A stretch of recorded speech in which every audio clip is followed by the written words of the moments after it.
Morning. I call this hearing to order. Today we're going to consider stakeholder perspectives on the importance of the United States Chemical Safety and Hazard Investigation Board, more commonly known as the Chemical Safety Board. Congress established the Chemical Safety Board in the Clean Air Act amendments of 1990 and began funding the agency in 1998. Its mission is to investigate the facts, conditions, circumstances, and cause or probable cause of accidental chemical releases that result in the loss of life, in serious injury, or serious personal damage, property damage. The Board also issues corrective actions and recommendations for the purpose of improving chemical production, processing, handling, and storage. The Board's main role is fact-finding and analysis. For this reason, Congress excluded the Board's findings, conclusions, and recommendations from use in litigation arising from accidents. The Board serves a critical role in helping us understand why chemical accidents take place and the steps needed to ensure these accidents do not happen again. The Board also plays an important role in helping the Environmental Protection Agency and the Occupational Safety and Health Administration help them better protect the general public and workers. It's everyone's interest to keep the Board functioning. We should have a 5-member Board.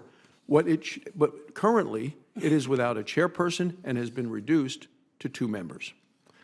The term of one of those board members expires next Thursday, February 6th. By the end of the week, the Chemical Safety Board will have just 1 member. This is completely unacceptable. Last summer, President Trump nominated Dr. Catherine Lemos, a former official of the Federal Aviation Administration and the National Transportation Safety Board, to serve as chairperson of the board. In September, this committee approved her nomination unanimously. A Democrat hold has prevented her nomination from clearing the Senate. If this continues for another week, it will deeply impair the ability of the board to conduct such critical business as deciding which investigations to open and the finalization of reports. These aren't my words. These words come from the EPA's Inspector General. We collectively cannot let that happen. We must get Dr. Lemos confirmed. I would note that over the weekend, a chemical explosion killed 2 workers at a manufacturer plant in Houston. Now, look, it made the front page of the Wall Street Journal. Here it is. Blast at Houston manufacturing plant kills at least 2. We also need to fill the remaining vacancies on the Chemical Safety Board because, as I say, it's a 5-member board.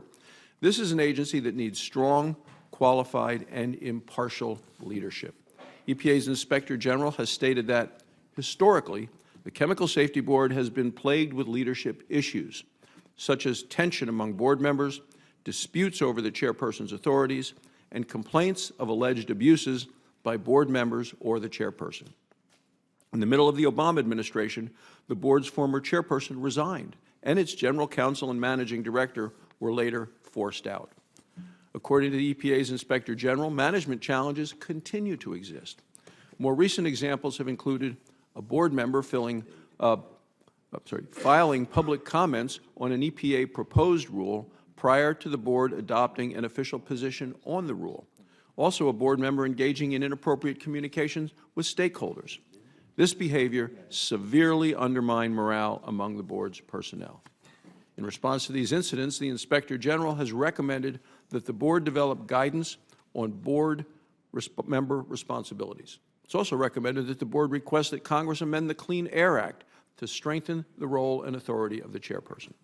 For these reasons, I'm glad that we have a panel of distinguished witnesses who represent the key stakeholders who are here with us today. They will help us better understand the board's role, mission, and performance, opportunities for improvement and reform, and how the work of the board is critical to their own safety initiatives. So I want to thank you all for joining us today, and now I'd like to turn to Ranking Member Carper for his opening comments.